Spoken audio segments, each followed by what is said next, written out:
everybody. Gosh, that made you all jump. Well, welcome to tonight's talk. My name's Sue Williams and I'm part of Books and Beverages. And what Books and Beverages are, we are a consortium, is that what we would call ourselves? Well, there's three of us anyway, who are authors in our own rights. And Edwin, who does all the wonderful techie stuff, and he helps you publish self-published books, so we keep him busy. And what we do is we hold a regular monthly author talk in Harrogate Library. But we're very excited because we're going to start working with Promoting Yorkshire Authors, which is another group, to come and do more talks like this at Knaresborough. So that's a new thing for us.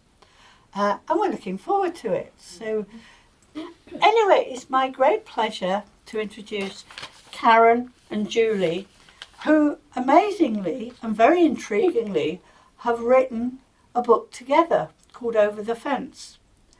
And they're going to tell us about it. And I'm going to ask a few questions, and it would be nice at the end if you've got any questions to ask them. That would be good.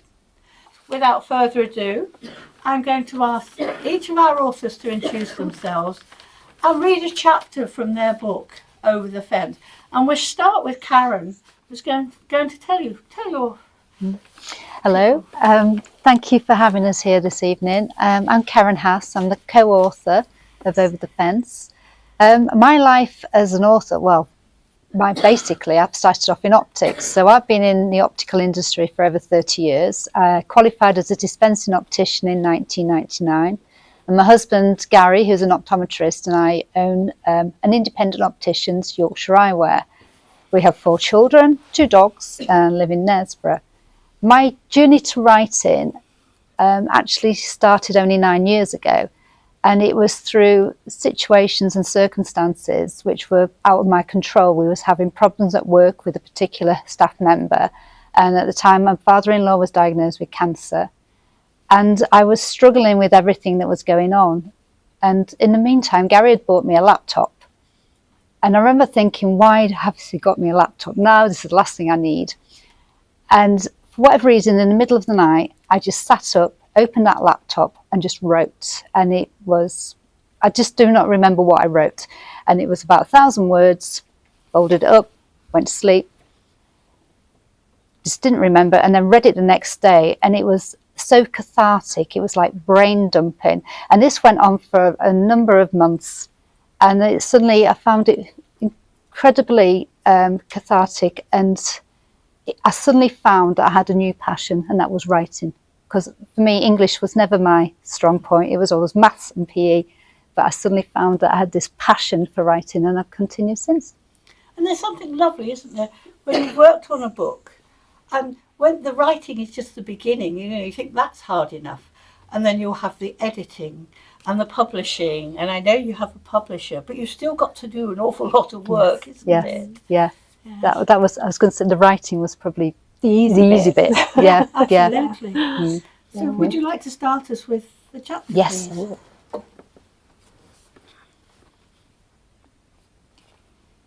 Thursday, the 6th of the 6th, excuse me, sir, 2002. A new start and the end of an era for the William de Lacy family. Weeks of planning and packing. I excitedly watched the last of the boxes being loaded into the removal van. Moving house is extremely stressful. I'm so glad my Bobby has dealt with most of the hassle. I did feel a twinge of sadness as I walked around our empty home, checking every door in case we'd missed something, and saying goodbye each time I closed the door. Memories came flooding back from the day Bobby and I moved in, when we got married and he carried me over the threshold, bringing our baby boys home, Robbie Jr. and then Frank. Parties, amazing parties. We definitely knew how to party, with great neighbours and friends always turning up. So many lovely memories, like sitting in our dining room and watching the blue tits in the garden as the blossom blooms, busily building their nests. Then before you know it, watching the babies take their first flight and leave. It's the little things that make a home. It was really hard turning the key for the last time. I hope the new family moving in will be as happy as we have been. I think our house liked her having us live there. Bobby and I took a child each in our cars stacked to the brim. We followed the removal van to Yorkshire.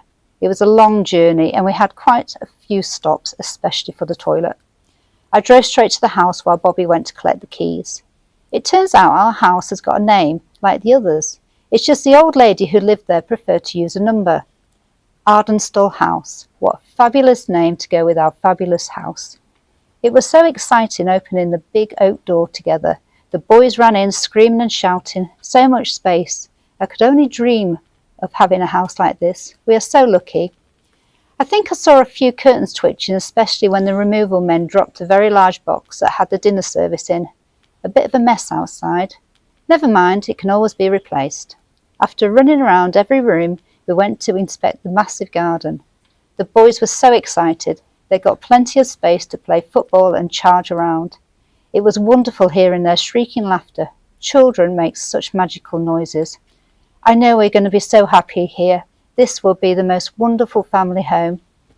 I spotted a next door neighbour looking out of her bedroom window as we were coming in from the garden. I gave her a big wave, but I don't think she saw me. Once we've got some of the unpacking done, I'll go and introduce myself. You never know, she may be a lovely friend. We managed to get beds set up for all of us and the kettle on for a cup of tea. Had Yorkshire fish and chips for dinner, although I did find it a bit odd they eat out of newspaper up north, but brilliant, as saved upon washing up. All very tired, but a good tired. Thank you for our new home and our amazing new life. Thank you. Julie, would you like to say a bit about yourself and your writing journey? Yes. So I'm Julie Martin-Jones. I co-wrote Over the Fence. I also live in Knaresborough. I've got 3 children. One lives in Australia and I've got 4 grandchildren for my sins. So I'm quite busy being grandma most of the time when I'm not writing. I came to live in Knaresborough when I came to college in Harrogate many years ago. Did my nurse training when Harrogate had its own school of nursing. So that's giving away my age. A year or 2 ago. I've actually had a passion for writing since I could write. If I wasn't writing, I was reading. It's a known fact that I prefer books to people, which sounds awful considering the job that I had was so peoply. But they did give me a lot of inspiration for ideas to write about. So, yeah. Karen is to blame for Over the Fence. She persuaded me to join her at a writing group, and I reluctantly trailed along, and here we are today. And I'm still not very sure how we've ended up being published writers in our own right. So, yeah. So that's a little bit about me. So I've got a chapter to read about my character, who I'm sure if you've read the book, everybody loves. Thursday, the 6th of June, 2002. What a terrible day. An absolute nightmare. Michael had heard it was the doctor and his wife moving in. It appears this is not the case. Clearly, the doctor's wife, when she visited, must have been showing their potential tenant around the house, as these people cannot possibly be a doctor's family. Our peace is shattered. They are the most horrendous-looking family. I watched them from the bedroom window this afternoon as they arrived with cars and disgusting vans full of boxes and awful noisy brats. The nosy young woman, who I thought was the cleaner, with her wild unkempt strawberry blonde hair and that ridiculous wide-open smile, had the audacity to wave to me. She actually didn't even have the grace to lower her eyes and walk away in shame at being caught looking up at my bedroom window. There is something about her that makes me shudder and my hackles rise. She is so forward, I think is the term, behaving as though she is expecting me to be pleased to have her and her dreadful children as neighbours. She is definitely no doctor's wife, far too loose-looking, not at all what we want in this street. Michael and I do not want a young family as neighbours. That is why we chose this area. I was determined they won't be living there for long with their noisy young brats. No, this is a respectable street. I intend to find out why the doctor decided to rent it out and advise him it's not that kind of area. So they will need to go, as clearly they do not fit in. I will find out how to contact him and write a very strong letter. If I can resolve this quickly, Michael may not quite be so furious about it, and life will be much better all round. He was absolutely appalled by the carrying on and went off to the golf club in disgust. I continued to watch the disorganised chaos. After all, who knows what kind of damage they may do while moving in the endless boxes, etc. There was a terrible crash that sounded like smashing glass, typical of that type, and I have a feeling there is something vaguely familiar about the whole family. I have probably seen them at the homeless hostel when I have had to take a turn there volunteering. The brats all have ridiculous red hair, not very flattering look, except on the right kind of person. Michael would say usually hair that red leads to trouble, so I will need to be extra vigilant and make sure they stay away from our property. We don't want trespassers. This really is not the kind of area to have young children living in. They will ruin the peace and quiet. This really will not do. Thank you. And was it more fun writing the nasty character? Oh, definitely. It's always you can have so much fun with baddies, Yeah. and make them do all sorts of things that you wouldn't dream of doing normally. At least I hope you wouldn't. But Well, I think Karen keeps on saying she wouldn't like to cross me. You do wonder where that character come from. Yes, it's quite Pure imagination. Yeah, that's it. Yes, yeah. Thank you. Yeah. And if I can ask you some questions, and my first question is, what inspired you to write your book, and how did you come up with the plot? Well, it wasn't originally going to be a book. It was one of those things. We were going to writing class, as Julie said. I persuaded Julie to come along with me. And during one of the classes, we got put together in pairs. And we had some prompts on the board, and we had to produce a story from these prompts. And then we bounced off each other. It was quite easy. And so we'd come up with a short story. You know, when you're thinking, I really enjoyed that. That was quite good. I felt like we complemented each other.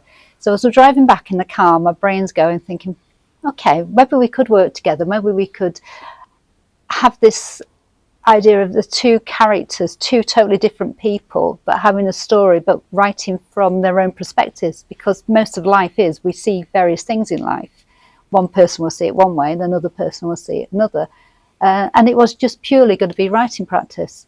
So that's where it came from. And how did you come up with this plot with this awful woman who I warmed to enormously, I have to say? I think life experiences, isn't it? I think we all know somebody in this world that makes life difficult for you. They're such a wonderful gift, aren't they, to a writer? Yes. Yeah. I think some of the ideas as well were inspired by things that had happened to other people or ourselves or imaginary. A lot of it was done with a great deal of laughter. And then the more serious side, obviously we didn't laugh so much about that, but yeah. And I think life is, the idea with the diary form was, because life is very much up and down. You can be having a good day one day and a bad day another, and quite often your bad days are somebody coming and interfering with you. You could be quite happy plodding on in life, and somebody's wanting to not make your day so good. Yeah. And I suppose my next question, which sort of leads on from that a bit, I will try and sit up and not lounge in my chair, which is one of my many sins. So, as you're writing together, and it's quite unusual to have two writers together working on a plot. So did you have to plot it out from start to finish so you knew where you were going? Or did you sort of start and then let the plot carry you along? No, there was no plot at the beginning. I think one of the things that Karen and I do forget to say is that before writing class, we didn't even really know each other that well. I was a patient at the practice, so probably 10 minutes in the practice and then out. So to be fair, we were strangers to each other really when it came to our personal lives and writing and one thing and another. So in the beginning there was no plot. It was just we invented these two characters and we genuinely were just practicing creating characters and scenarios, and it just took off from there really. Well, when I first mentioned about doing it, Julie didn't quite get where I was going. She was going, and I just remember because we didn't really know each other that well. No. And Julie was like, okay, and then just humour. And then as Julie found her own character, it sort of grew from there. And probably after about 30,000 words in, and it was literally, we'll write about this, and we'll write about that, and what happens if this event happens, and how would these two characters react or respond to things. And we were like, actually, we've got a story here, we've got a book, and it just sort of came along like that. It was all accidental, really. Completely accidental. So thinking about the end, and lots of people really struggle with their endings. So did you have, once you got past we've got two characters for a short story, did you know how your book was going to end? Or did your characters sort of take you off in sort of funny directions? And they definitely took us off in different directions. I think even on the day that we put the pen down and said, that's it, we're done with book one now, I think even then they could have continued. They would have gone on. Unfortunately for you all, there'll be book two. same characters? Oh, yes. The publisher has asked us to do book two, so that's quite exciting, which we're about a quarter of the way through now. So that is very impressive. That you've started the second but one. we did have an idea we said we would, once we decided we had the story, we just sort of say, we would like the characters to go down that way or that direction, but the ending, neither of us predicted the ending. That just sort of happened, and was like, let's just leave it here then. It was the right place for all the characters involved to say, right, that's it. So, and that's lovely when it happens, isn't it? Because you know your book is rounded, it's finished, and at a point that you're happy with. Which is, I think, for a writer, I'm lucky. When I write, I know my next book is planned. I know how it's going to end. I know how it's going to start. It's just a bit in the middle that's a problem. Well, the thing is, some of it we'd written the middle bits first, haven't we? It's just random. So we've written this bit. We're doing this one that way. Where can we put this? Because of how we'd done it, we could just say, they can go off and do this and do off and that. Because there was a bit, certainly in the book one, we'd written the snow day bit. And we'd written that months and months before the rest of it, and it got to the end of the book and we haven't put the snow bit in. Okay, let's adjust it and just put that in. Which was quite good with the chapter, with the diary entries. And so you started to sort of pick on this, but maybe you could tell us a bit more. Where did your characters come from? What inspired you, especially that wicked Clarissa, who I think's got great depth. Just say they're all fictional. They are not based on anybody we know. So just convince my family that they're safe. I don't need social care, not yet.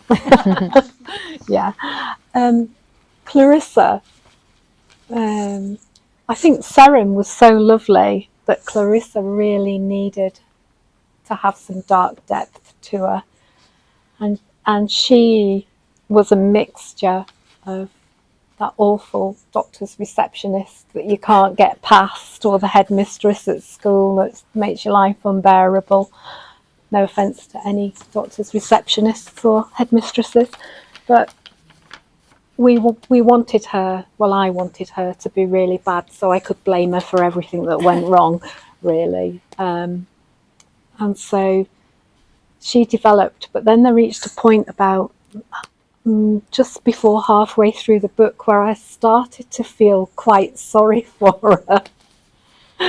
And that's when I decided that she needed a backstory and a reason for being like she was. And is that where the sort of the psychological depth comes in? Yeah. The understanding of why she's such a terror. Terror, yeah. Yeah. Because as the reader, you can see that, but obviously Seren living next door to her didn't. So that's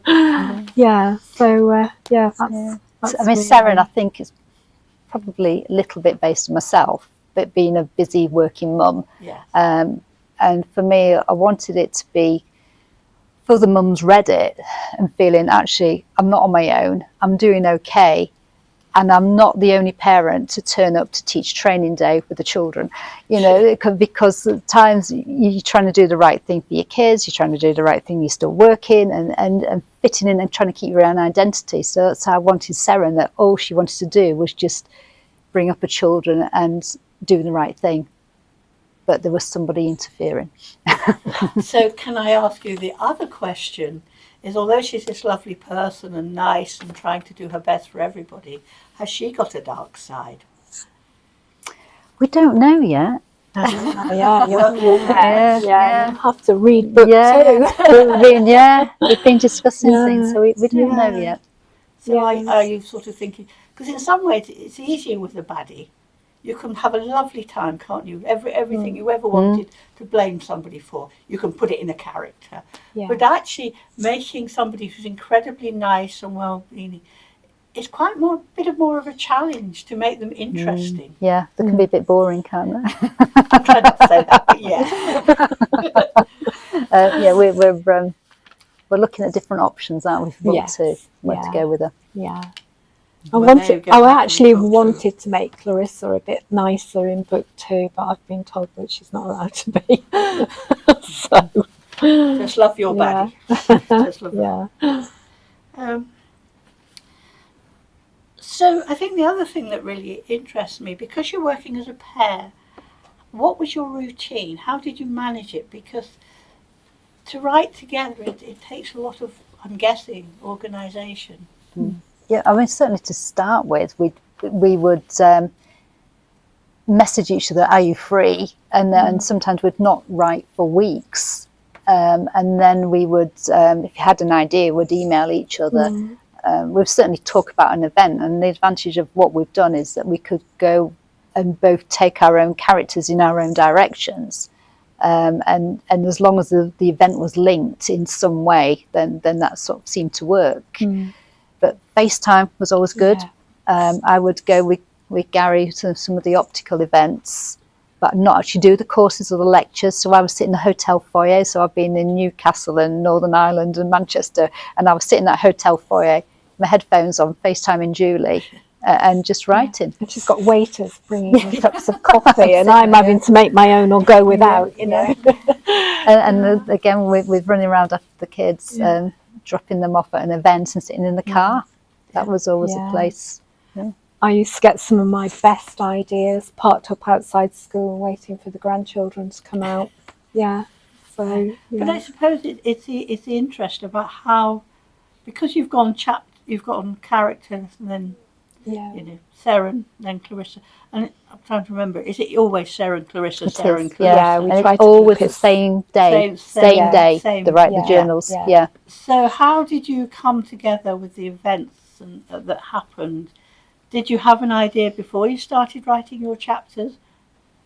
Sometimes we did. Sometimes one of us would say, well, I know we keep going on about the snow day, but it was quite funny.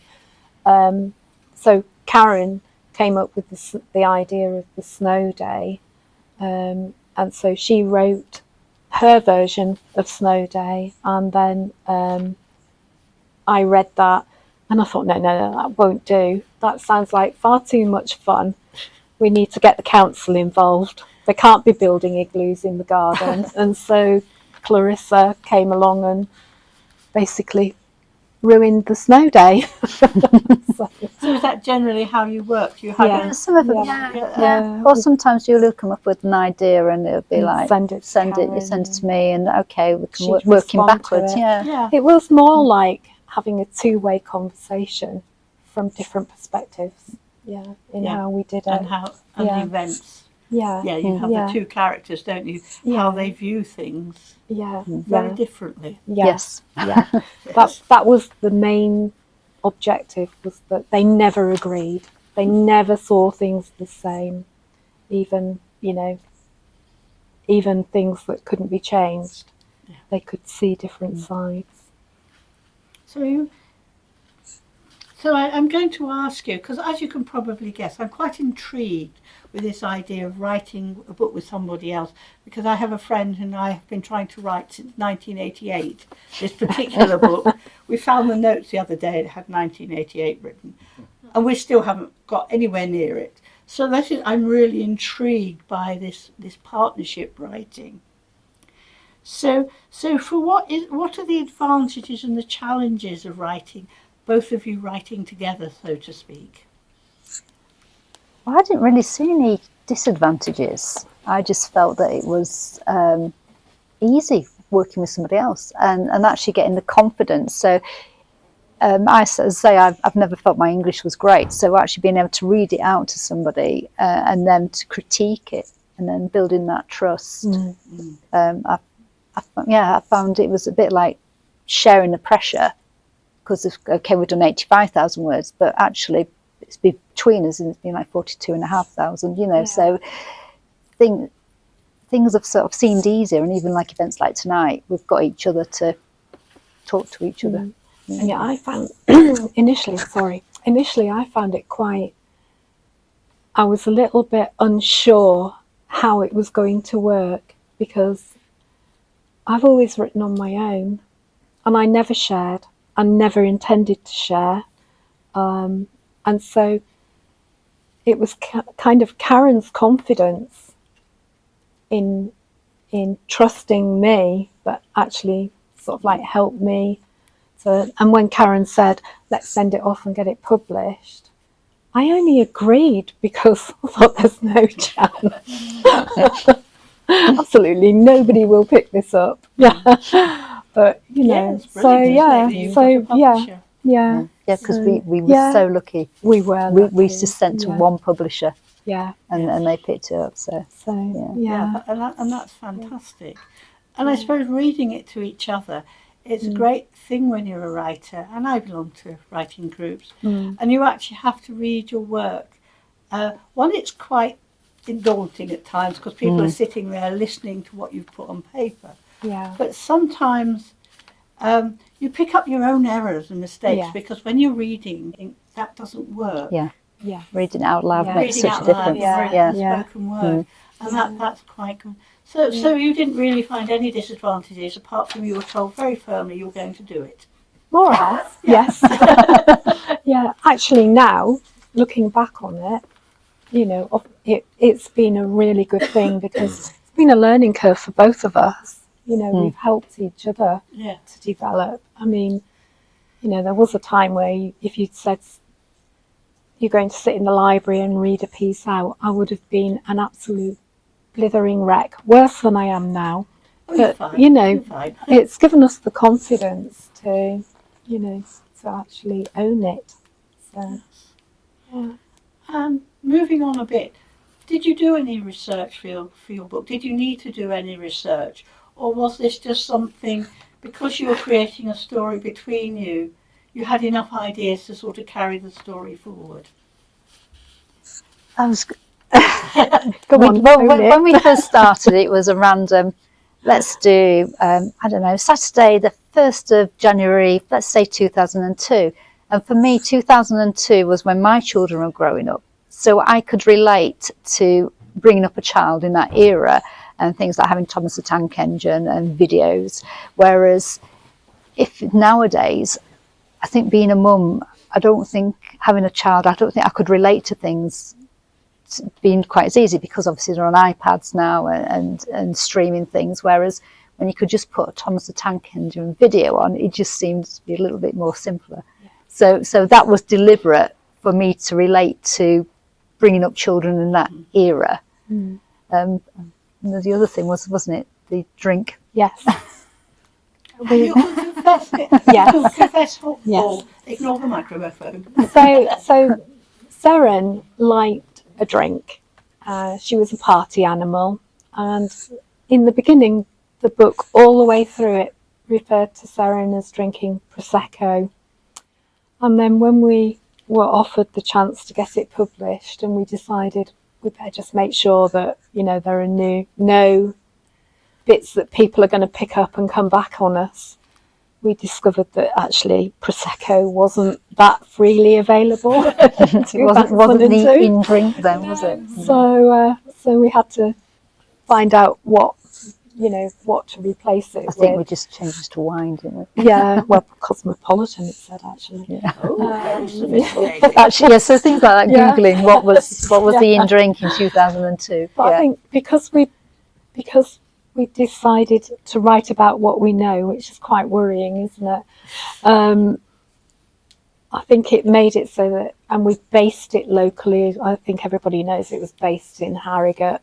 So we didn't really have to do any research because, you know, we both lived But here. you just say things like the Prosecco, Yeah, which yeah. I'm trying to think when Prosecco suddenly exploded. I think it was didn't 2014, did we find out, or 13? We did Google it anyway. Yeah. And that makes a difference, isn't it? Because people will pick up errors like that. That's what we. And also the That's dates. the sort of thing I worry about. Yeah. Because we then had to go and check. In fact, my husband did most of the checking of the dates. Yeah. Just so we both had Friday and this date in 2002. So we were just going back and forth with calendars, Yeah. which also made it easier to write it, because we could say, okay, it's like a month or 3 weeks after this event, Yeah. and it was it made the planning of it quite easy in comparison. Yes, it's interesting you say when you've put it, that they, as you say, children, I would say it was simpler then, but you didn't have to fight the tablets and the mobile phone. And even littlies can use phones better than I can. Yes. And interestingly, some of our crime authors, or a lot of our crime authors, actually put their novels in the 60s, 70s, 80s, where there wasn't the DNA testing, there wasn't all the incredible stuff that's around today. But actually it's really, really difficult to write about and get right. So they go back to not necessarily a simpler age, but an age where they hadn't got all the gadgets and the technology that they have now. Yeah. So you've started talking about your second book. So where's that going and how's it doing? Without spoilers. Yes, without It's spoilers. going really well. Yes, it is. Yeah, I think this time we've approached it with a bit more of a professional head-on. We now have set days where we, do actually. I mean, we are writing in between them, but we've got a beginning. We've already planned and plotted. We've got a middle. More. Yeah. I don't think we've got a firm end. No, again, we're going to just see how that goes. So, We've got ideas, but we're certainly, cause starting it was the hardest thing, because all of a sudden it's a sequel. So how much do you bring in from book one, and how do you get these characters that we've slowly brought in at the very beginning of the book one? How do you suddenly bring them in if someone's just picked up book two? So that's all been quite a learning curve. So is it a standalone book two, or is it going to be a very obvious sequel? No, A very obvious sequel. no, it's going to. Oh, okay. Should be no. If we've done it right, it should stand alone. Okay. But perhaps pique your interest to make you wonder what happened in book one. Yeah. Yeah. And it's always good to bring in the really interesting characters, isn't it? The side characters.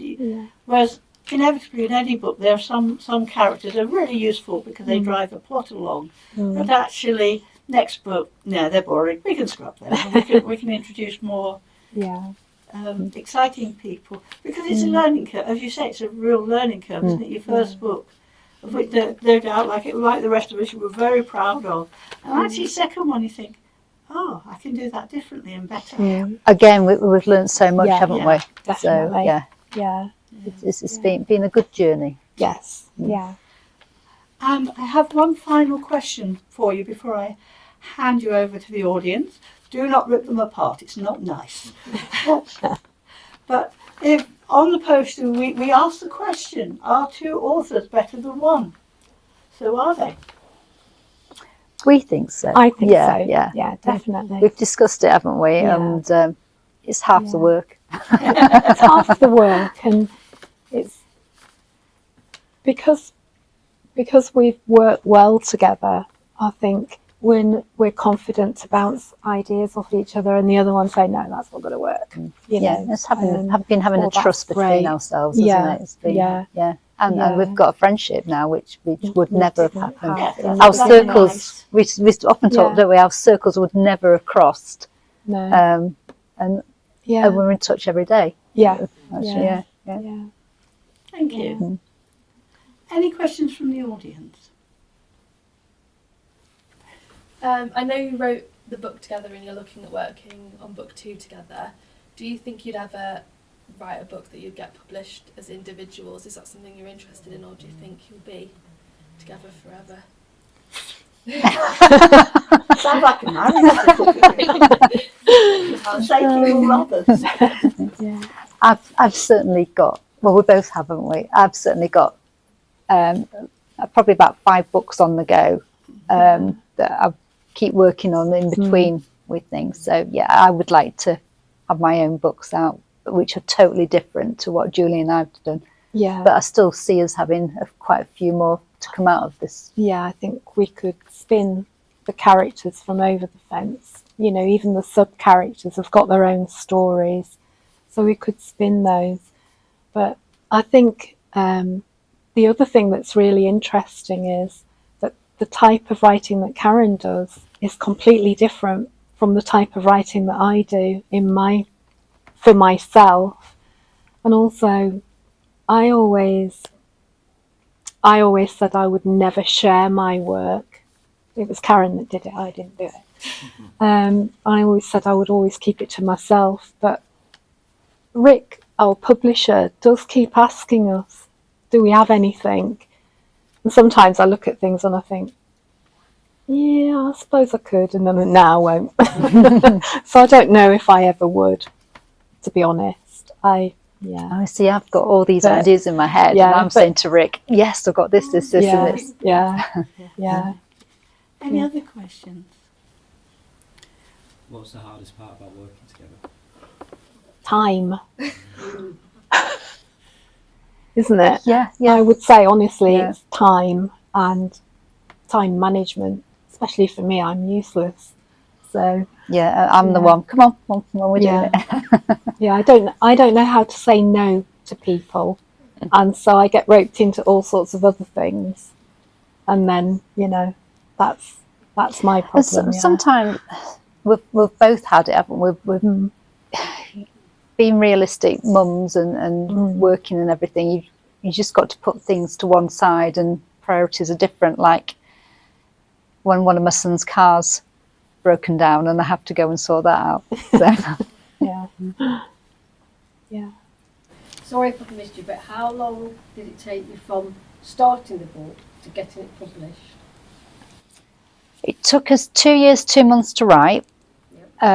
We finished it in November, and then we got in touch with the publishers probably end of November. We had an interview with them in December, got the contract signed in January, and it came out end of May. Yeah. So it's yeah. Whereas this book that we're working on now, because we're taking it a bit more seriously, there's a possibility that it could be out later in the year, because we're really sort of like focused on getting it to the publisher, because he keeps asking. So, yeah. Edwin, did you have a question? Yeah, I was just wondering, as the series progresses, do you see bringing other characters in as diary entries as well? So you have the two. Do you think you'd go to 3 or 4 within the same book, or branch them instead into their own? We've talked about that. We've actually talked about a prequel and having one of the characters be a different diary entry, but still having 2 voices. But we have talked about that. Yeah. And the background, because one of the characters which links both of them, she's a bit of a dark horse, really. So it'd be quite interesting to see where she will go. Yeah. I don't think we could do it with more than just 2 characters as a diary. I think it'd get too confusing. You wouldn't know who you were reading about. I think you'd lose the thread. Whereas the way it is at the moment, it works. But the sub-characters, the main sub-characters, are quite strong characters. So that's why we've thought maybe, later we might try giving them a life of their own. So, yeah. Yeah, I was just going to say, are you ever surprised? I know you've got the idea of what happens on a particular day, what the other person has written, and it's not exactly what you'd imagined they would have written? Yes. Yes. Yeah, never thought of that. Yeah. And often it's good, it's just having the confidence in each other. Yeah. I mean, there've been Julie come up with the idea of this male cleaner. And we did laugh a lot of saying, can we actually put in a naked man for Clarissa? Well, he wasn't naked, he was half naked. Half naked. Yeah. But we have laughed at some of the things and we're like, yeah, of course we can. Yeah. And then the Joy of writing, isn't it? You can do whatever you like. Yeah, that's right. Yeah. Do you ever argue? I don't think we have. No, I don't think so. No? No. No. Not yet, anyway. No. Harry, did you have a question? I do, yes. So, obviously, your probably favourite character, I'm guessing, is the one that you are, but I don't know, I could be wrong. But if you had to pick a favourite character that isn't who you're writing from, who would it be? Christine. Yeah, actually, I have to say Christine. Yeah. Didn't think you'd be. Didn't think you'd have the same opinion there. Yeah. No, there's a link with Chris. There's something about Christine. I think Christine was created by both of us at the same time. There's I think an equal amount of Karen and I in Christine, and that makes her nice. Although I do know a Christine who makes nice buns and scones that goes around the street. Yeah. And I have a friend who, you turn around and she's always there picking up the pieces, and and I think that's how Christine was created to be. She is the leveller. So, yeah. And she's certainly going to play quite a part in book 2. Yeah. And what about who would you, other than the 2 you write about, is there any that you don't think you'd get along with in real life? Michael. Yeah. I'd never have married him. Can I just say that for the record? Yeah. That's why we had to get rid of That's why he had to be spoilers, killed. we shouldn't say that, should we? Okay. Yeah. Oh, but that's always fun, isn't it? How are you going to get rid of a character? Are you going to bump him off, or are you going to let him run away with somebody? Well, I don't think anybody would have had Michael. Real life is fascinating. Actually, spoiler alert, I'm not going to say what I'm going to do with this, but I can think of somebody, and he was a poor soul. He was terribly bossed by his wife, and he ran off with a cleaning lady. And you think, well, that would be wonderful for the for the next book. Yeah. Anyway, if you have no more questions, can we thank Karen and Julie for coming out tonight? Yeah. I'm sure they'll be around for a few more minutes. If you want to come and have a chat or look at their books, please do. And thank you very much for coming. Yeah. Thank you for coming. You. Yeah. Thank you.